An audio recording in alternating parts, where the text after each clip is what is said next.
Okay, welcome everyone to our discussion of the fight against racism. How's everyone enjoying the conference so far? All good?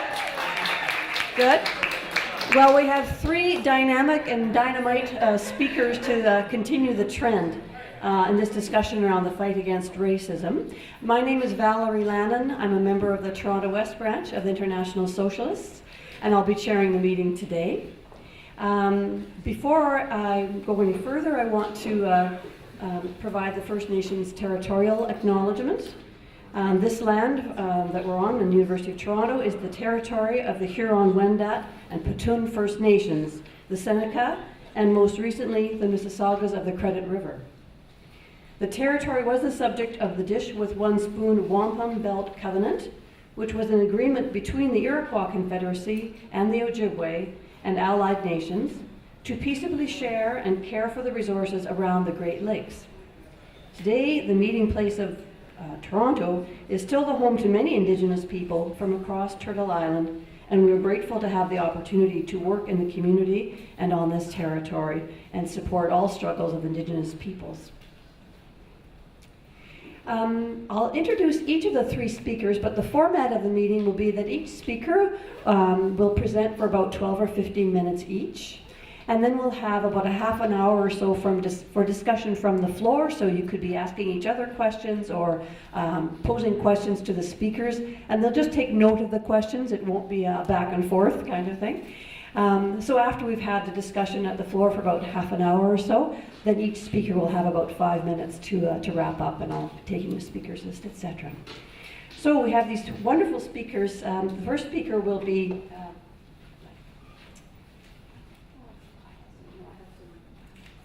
biographic information I wanted to share. So our first speaker will be Malka Paracha, and she's a food service supervisor at Aramark, which is at York University. She is a member of the union Unite Here, Local 75, and a shop steward. In 2017, Malka was on the bargaining committee and led a successful 3-week strike that won a breakthrough contract in the food services sector, including a $15 minimum wage for all workers and full benefits for part-time workers.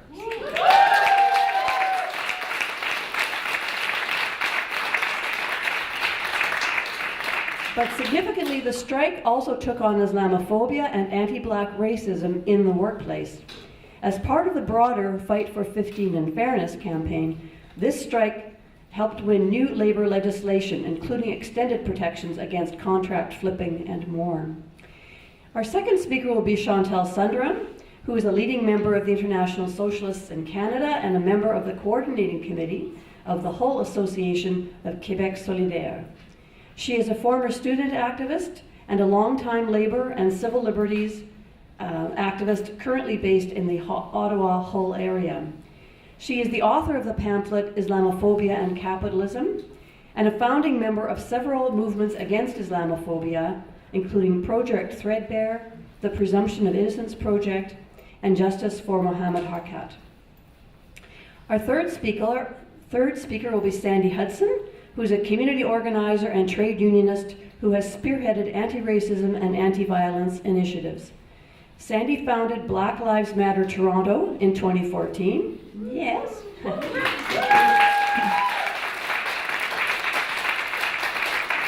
And co-founded the campus-based Black Liberation Collective in 2015. The organizations are resolutely committed to Black liberation through a trans-feminist lens and has secured victories across the province and on campus after 2 years of very public direct action strategies. Sandy's academic research focuses on decolonization theory and anti-blackness. She is currently a member of QP 1281 and a staff representative at QP 3903. So, we have a trio of wonderful speakers, and we'll begin with Malka. Please welcome Malka.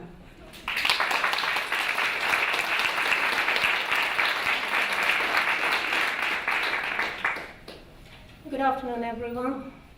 And first of all, my message of love for all of you. I love you all. Yes. Because this message should be delivered all over the world. So, I just want to start with my workplace. As a food service worker, I just learned that the basic food ingredients for anything, let's say for a cake, is the same. The recipe and the garnishings are different everywhere. Same like the concept of corruption is same everywhere, all over the world. The concept of violation of basic human rights is same everywhere, all over the world. That's my personal experience. Same how to change groups, human beings into individuals, how to divide them on the basis of hate, race, their culture, their color, their gender. That's what I learned in here. The reasons I left my country, the reasons I left my back home, my beloved ones, the same things, the same awards I'm getting here more and more and day by day. Sorry, be patient with me. Whenever I'm gonna stuck with something, please help me out or just be patient. Okay. Now,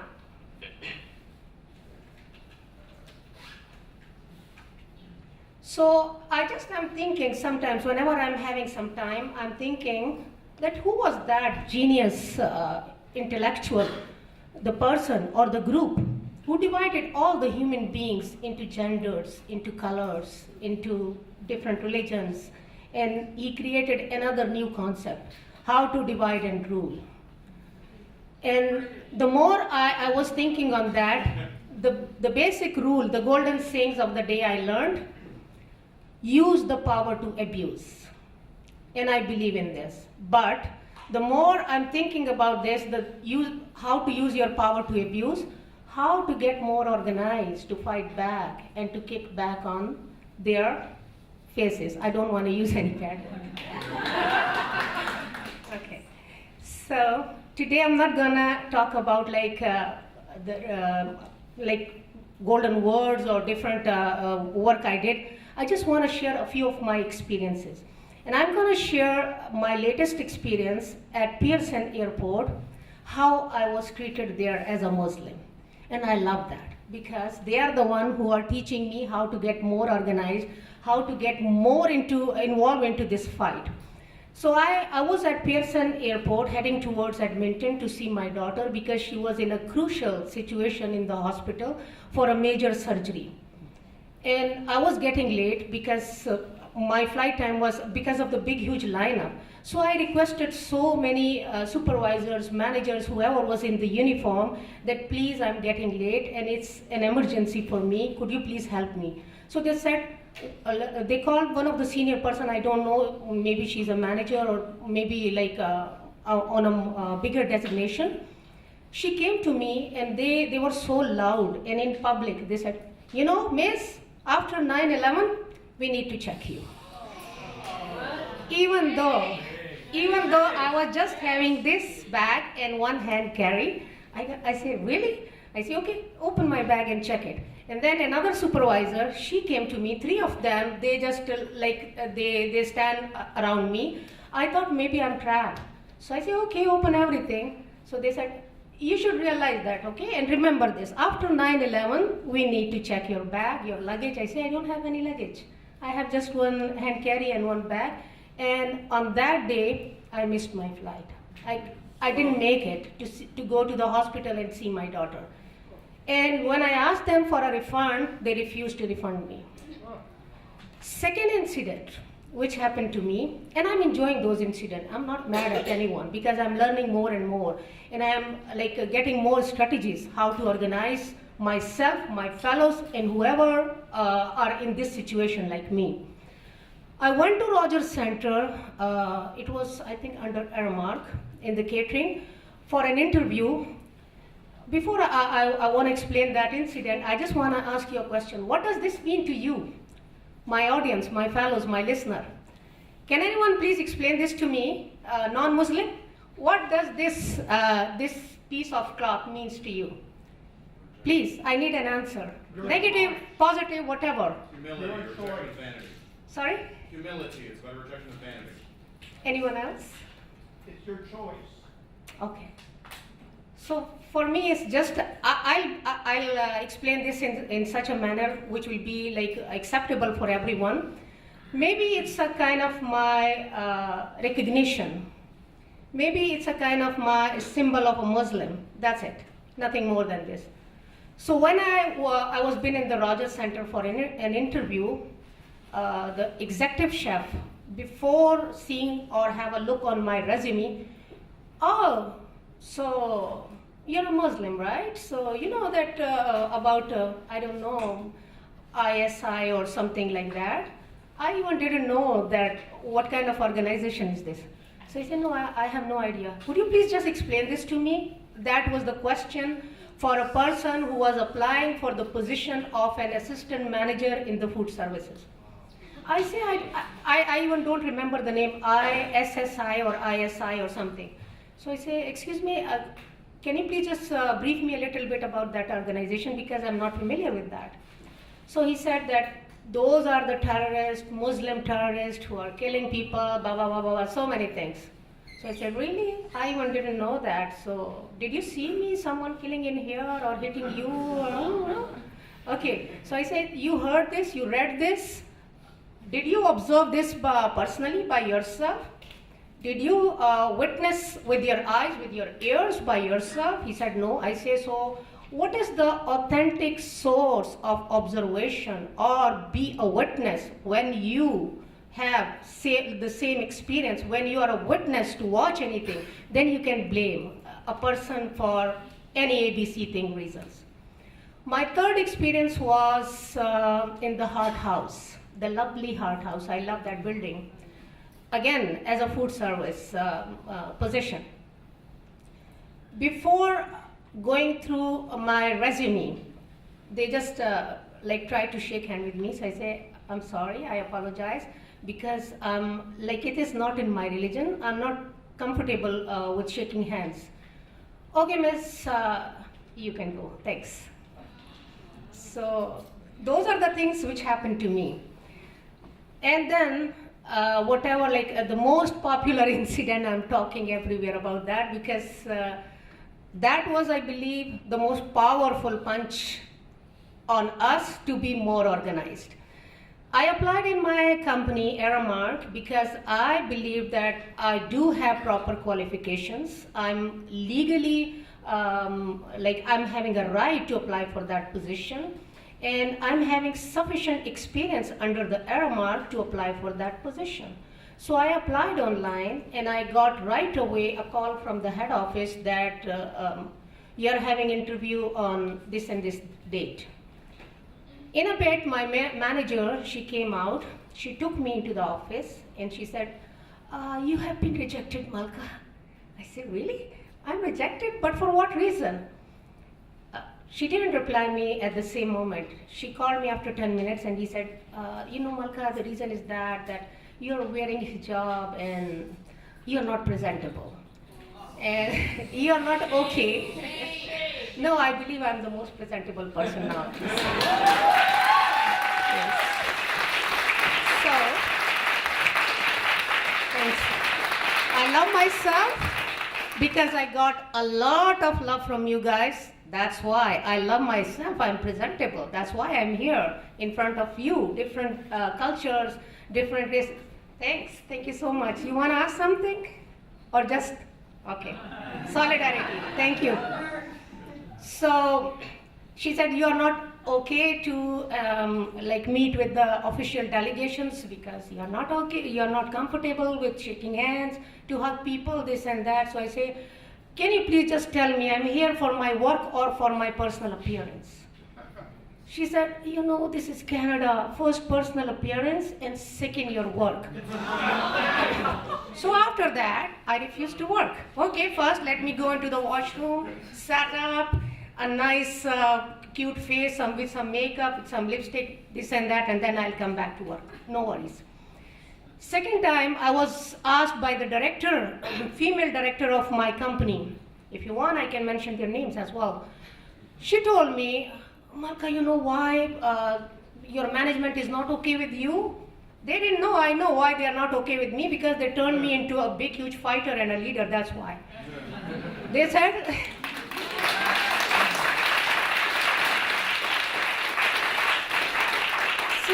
not putting on lipstick, so that's why. I said, really? Oh, okay. So would you give me, like, able to provide me some extra money so I can go and buy a lipstick? Because in this $11, I'm not able to buy a lipstick.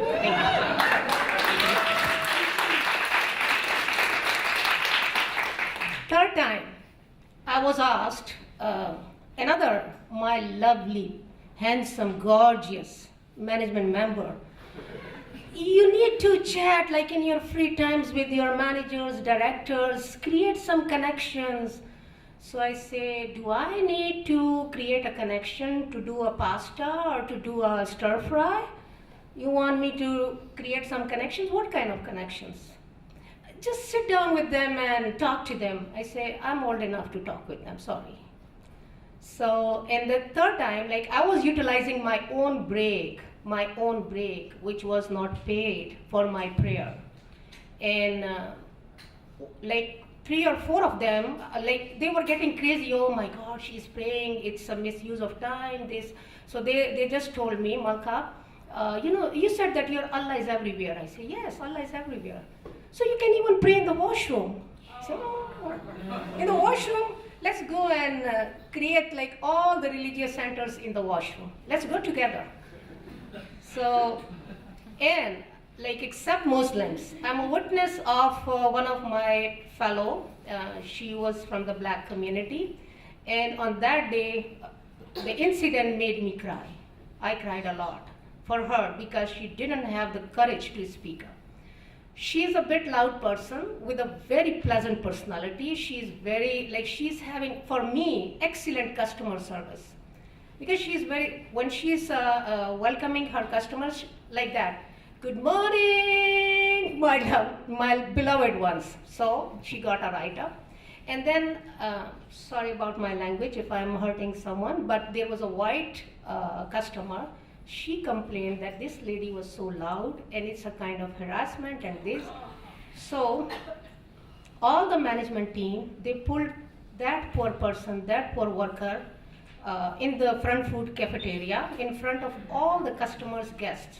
And they made her apologize because the girl was insisting, I need an apology from her. And they asked that poor, my beloved fellow come outside, and she just apologized like that. I'm a witness of that. And after that, I decided, okay, no more. So I didn't know what does organizing mean. I just created personal contacts with my fellows. I was, every single day, I was trying to meet them personally to share their problems, to share my own problems, conflicts, major, minor, doesn't matter. And after a while, like one of my union members, they told me that you are a very good organizer. In this way, I created, instead of like individuals, single workers on single stations, a big, huge family at York, with the help of my sweet kids, students over there, with the help of my beloved QP members, my faculty members over there. So right now, you will see a very happy living family at York.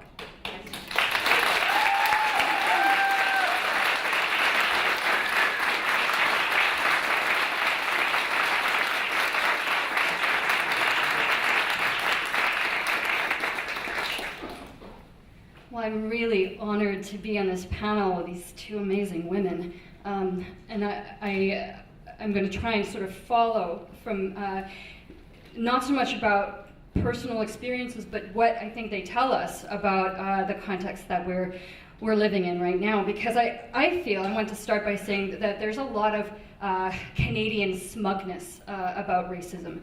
As we see what's been unfolding south of the border in the US. And when there is ever any discussion in the public, mainstream CBC or wherever about racism in Canada, it tends to focus on what's happening in Quebec right now, as if that is the origin of why there's an issue in this country. And I'm going to come back to that later because there are some serious things happening in Quebec around the question of Islamophobia, but that is not the starting place. We have to look at the federal state in this country in how it has institutionalized Islamophobia in terms of this whole security regime, and how that is the context in which the ideas of Islamophobia can be fostered. And if we don't look back to the last federal election in the way that Stephen Harper used the issue of the niqab and the right to wear the niqab in the citizenship ceremony in this country as an issue in the election, not simply to try and get votes in Quebec, but actually to pander to racism right across this country. We have to recognize that and name it. That happened, and in fact, it didn't get them votes in Quebec. The Liberals did very well in Quebec by having I'm not going to praise Justin, but I will say they were clear in terms of the woman's right to wear a niqab in the citizenship ceremony, and rejected that whole thing, and that actually did translate into votes for them in Quebec. But there was a poll actually that the government released under Harper. It was a government poll across the country that was conducted several months before the campaign. It showed that 82% of Canadians supported a ban on the niqab in the citizenship ceremony. And worse, I think, the poll showed that the concerns were not about security or proof of identity, but about so-called Canadian cultural values. This sounds a lot like the way the debate has been stoked in Quebec as well around the Charter of Values. And it's a familiar song that we're hearing coming out of most of the West in Europe as well. It was mentioned that I wrote this little pamphlet. This was actually part 2 of a series. The first one was called Islamophobia, What It Is and How to Fight It. And that's because 10 years ago you had to explain that word. And I think today we have seen a shift in terms of people understanding what Islamophobia is, that it is a form of racism, but that it does also have some certain particularities. But the danger at that time, and I think does still continue, is that it is a form of racism that has been invented, I would say, not only to justify our involvement in the war that continues in the Middle East, but as a way to make racism more palatable, especially to people in the middle. In the mainstream, people who see themselves as being progressive, because the argument about secularism and religion has drawn a lot of people in, and that was the first attempt to try and take on that argument with explaining what the word Islamophobia really is. But this one is called Islamophobia and Capitalism, and this is sort of an attempt to try and explain not what it is, but why it is. Why Islamophobia, like racism, generally, is necessary to capitalism, and how it's structured and institutionalized and systematized by that system. And I'll just read a little quote from this, which was written just after the Trump election aftermath. The ability of Trump and others in his camp to capitalize on Islamophobia now to further a particular economic agenda has roots that precede them. In the same way that opposition to Islam has been couched as a defense of women since even before 9/11, it is now couched as a defense of the white working class, whose jobs, safety, and security are supposedly threatened by Muslims rather than by white business moguls like Trump himself. And it has found fertile ground not only in the US but in Canada, demonstrated by the racist killings at the Islamic Cultural Center Mosque in Quebec City on January 29th, 2017. And what I was essentially trying to say is that the story is a long one. It didn't begin with Trump. It began with the needs of capitalism.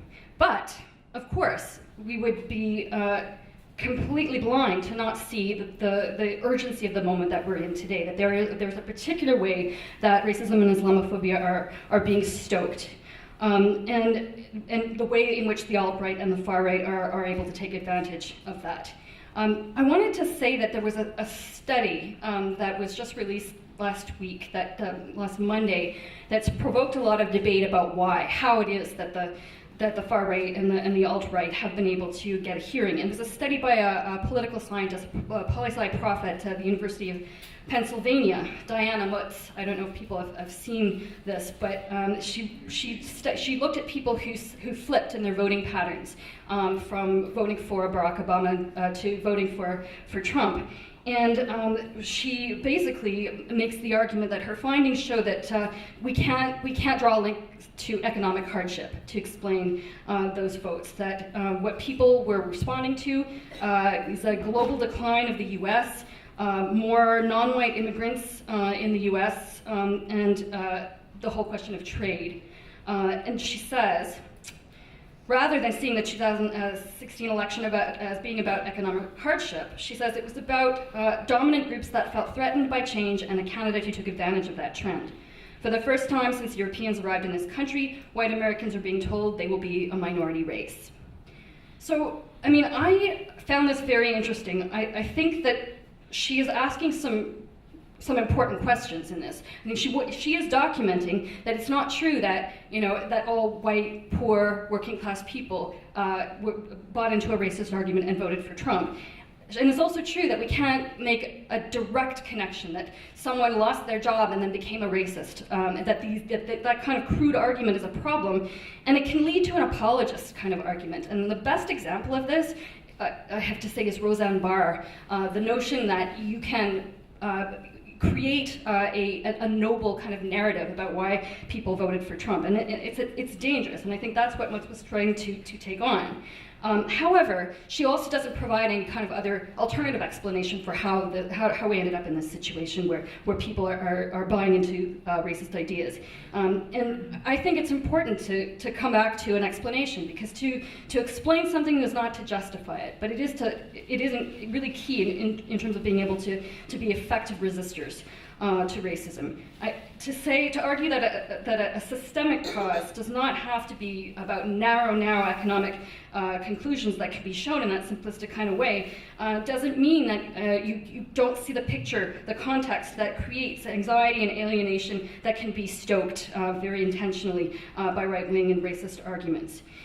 And I think that the question we have to ask ourselves is how did the right gain control of a narrative about jobs and trade? I come from a background as an activist where the whole notion of trade was about fighting for a world without borders, a world where people were able to move freely and not goods and money. And that was what the anti-globalization movement was all about. It was actually an anti-racist movement against what neoliberalism was doing to the globe. And somehow today, the debate on the question of trade has shifted and been taken up by the right.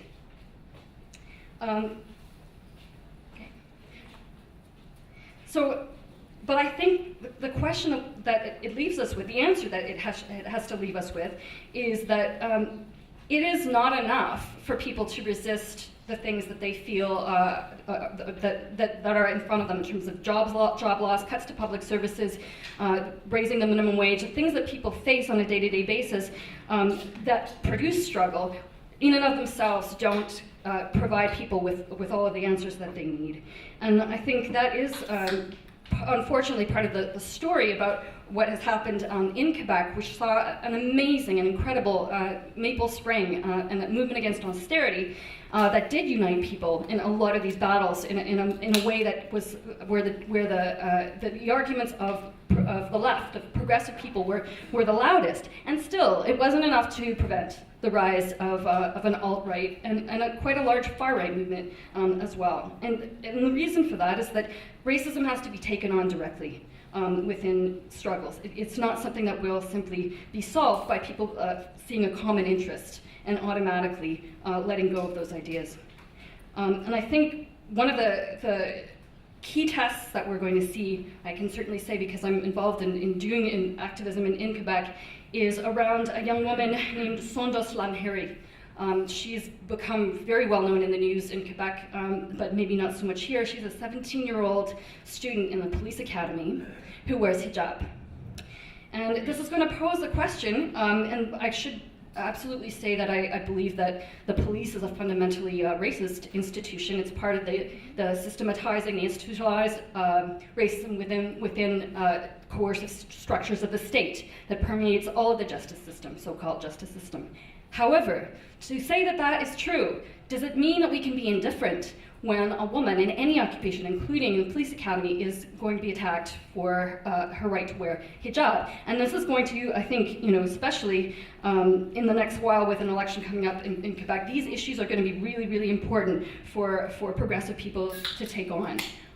One of the authors of the Bouchard-Taylor Commission on Reasonable Accommodation in Quebec, Charles Taylor, changed his position on saying that reasonable accommodation should have limits. We should not have people in positions of power like police, judges, allowed to wear religious insignia like the hijab. He's changed his position on that, and I think it is possible to win people to the need to be really, really principled and clear, and to demonstrate in practice what the cost of racism is when it's used in any way. One of the most important issues of our time right now is the question of migration and asylum seekers. That is going to continue to be an issue that has to be traced back to the causes of the global North in terms of the wars and climate change and economic displacement that people face. Those are the arguments that people need to hear. And the other party that I'm a part of, Québec Solidaire, is an attempt in Quebec to give a voice to that counter to the racist arguments that people are hearing. And just this week, when Jean-François Lisée, the head of the Parti Québécois, called for a wall to be built on the Chemin Roxham to keep out people who are being kicked out of the US, like the Haitian asylum seekers, we put out a meme on Facebook that says, so I'll pull it up here, a picture of a wall that says, it's the struggle against climate change, promotion of peace, the struggle against social inequality, international cooperation and adoption of social and economic policies. This is how developed countries will face the challenge of migrations. To put the cause back on the global north, the developed countries in which we live, and why we have to open our borders.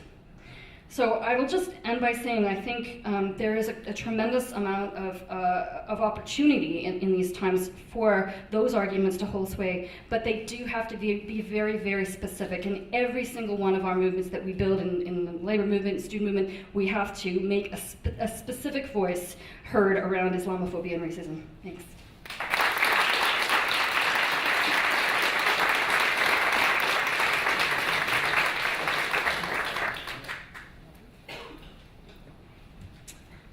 Hello. Hi. Thanks for speaking back to me. It always happens at Black events. We always speak to each other like hello, and then people will say hi, but it doesn't happen as much at non-Black events. So it's nice when it happens. Hi. Okay. So I've had a lot on my mind in the last couple of weeks with respect to racism, and I'm going to start with a story. So there's been a lot in the news recently about Canadian restraint, especially given the terrible events that happened on Monday. And there's been a lot in the news with respect to Canadian restraint in the way that the media covered that story by not making assumptions about Islamophobia, about Muslim terrorism. Ignoring the fact that the CBC, the National Post, and of course Rebel Media did do those things. There's been a lot in the media about Canadian police and the restraint that they exercise, despite the well-documented history of the police not exercising that type of restraint with respect to particular communities. The border is so convenient for Canadians to be able to lie to one another about who they really are. And I think that that's a very important thing for us to think about. And the story that I want to start with is there anybody in the audience here who has not heard of Andrew Loku? Okay, good. I'm going to tell you who Andrew Loku is. Andrew Loku was a man who was killed by the Toronto police. And he was right outside the home of his apartment hit the door of his apartment in his apartment building, and there had been a call about some sort of noise disturbance or something like that. The police arrived, and within 20 seconds, and those of us who organized with BLM in the inquest, we actually heard the tape of the police arriving and how long this took. The police arrive, they see him holding a hammer by the head, not by the handle, by the head. They say, drop the weapon, drop the weapon. Within 20 seconds, they shoot multiple shots. He's dead.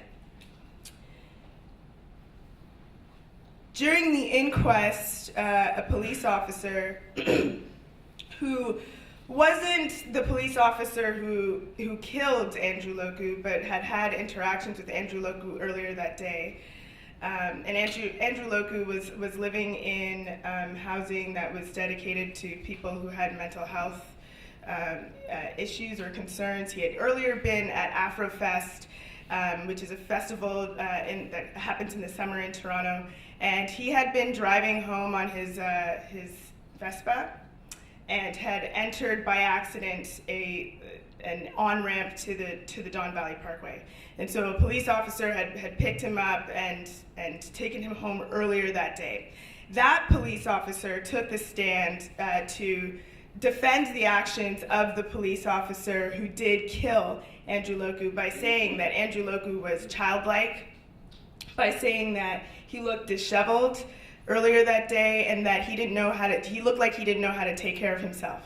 Now, we have photos of him from that day. He looked just like your regular average black dude, but the guy was saying, oh, his hair was like a mess. His hair was a mess. And when the lawyers for our side were trying to, what does that mean? He was like, well, it was just, it wasn't like shaved down, or it was a mess. That police officer is the same police officer that's being lauded for exercising restraint on Monday, Officer Kenneth Lamb. Wow. It really puts things into perspective, doesn't it? Like the police are an inherently anti-black organization, and they will protect themselves at any cost. I'm not saying that Kenneth Lamb, shot Andrew Loku or anything like that, but he defended the actions of a police officer who clearly did wrong. And regardless of what the Special Investigations Unit, which is the police watchdog body that investigates whether police do anything wrong, or the inquest made, regardless of their decisions, which were, the SIU decided that nothing was done wrong. However, there was a lot of weird things that happened. We don't know why the police were tampering with the video surveillance that was in the building, and we don't know why we couldn't get the video surveillance for that particular time, and we don't know that. But we kind of think that probably he feared for his life, so probably it was fine. Regardless of that ridiculous decision, the police will always support one another when they are cleared in acts of violence against black people, and also against poor people, and also against indigenous people. And you know how it's impossible to get this story out also, right? Nobody right now wants to hear that Kenneth Lamb said these other things, said these anti-black things to try to justify the police killing, not restraint, of a black man in Toronto. It's nobody wants to listen to that right now. Nobody wants to hear that. Everybody just wants to hear the good news stories. It's also part of the reason why our fight against racism has to go beyond just a local particularity. It has to be a fight that we engage in across borders, because the border is such a myth-making machine. And I get really frustrated about the way that we like to think about how racism happens, how we like to quantify racism, how we like to look at it. We'll have these statistics about how many black people are killed in every hour or whatever in the States versus Canada versus Brazil versus whomever, as though none of these state actors, these state forces are related to one another. I think it would make more sense for us to take a look at the way that policing interacts with blackness across, maybe across North America, across the globe. Sure, we can take a look at the local particularities as well, but I think it would say a lot for us to take a look at what those statistics look like all together, to see what's really happening with blackness across the globe, because otherwise the border becomes this really convenient thing to point to say, well, it happens less here. Well, not really per capita, actually, if you do it per capita. But it would be, I think, more impactful for people to see that anti-blackness is a global phenomenon that impacts us everywhere.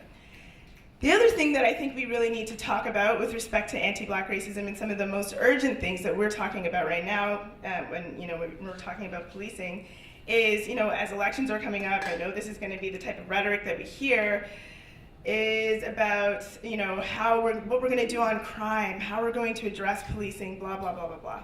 But again, as I say, policing is an inherently anti-black institution. It shouldn't exist, in my opinion, at all. Neither should incarceration exist at all. And I think that one of the ways that we can start to shift that conversation is to, okay, why do we have to talk about policing? Why can't we talk about safety and what safety means for communities? Because I'll tell you what, for my community, the idea that we're just going to talk about policing and crime as the thing to make my community safe is ridiculous. That's the thing that makes my community unsafe. And so I would like to have a conversation about safety. And if we're not having a conversation about safety broadly, then we're just excluding a whole bunch of people from that conversation. And not just black folks, but I focus on anti-black racism, but it's also people who are living in poverty, it's also people who are homeless, it's also people who are indigenous, it's a whole swaths of our population are not being discussed if we allow policing and crime to exist as a stand-in for a conversation really about safety. If we were talking about safety, maybe we could come up with bolder ideas like maybe there should be a first responder emergency service in this city, in this province, in this country for people who are experiencing a mental health crisis. That isn't the police, because they have shown time and again that they are not able to deal with that problem. And I don't know how many consultations and how many reports we're going to need over the next 25 years, never mind the last 25 years, to show us, oh, yeah, still not working. We need to shift, we just need to completely think about things differently. And if we constrain ourselves to this mold of, okay, we have to have police, so now we're here, so what do we need to change within the police? Or we have to have jails, so what do we need to change within the jails? We're always going to be caught up in this never-ending game of trying to change something that was always going to be bad for us.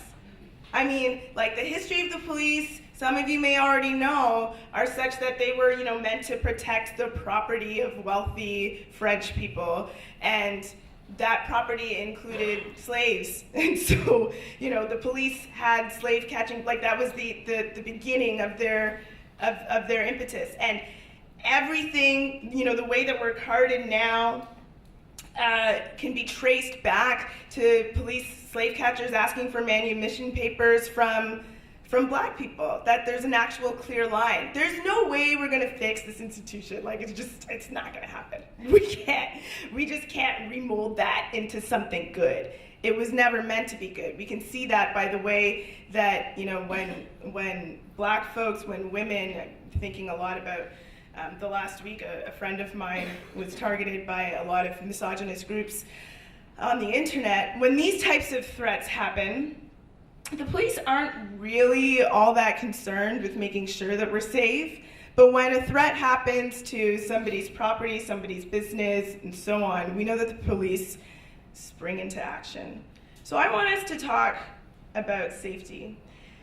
I'm running out of time, so the final thing that I want to say, that I've been saying every time I go to some sort of event now, is that we just need to be so much better at organizing against what's to come, because I feel like I'm often up against like this really hateful right, like this really extreme hateful right, white supremacist, white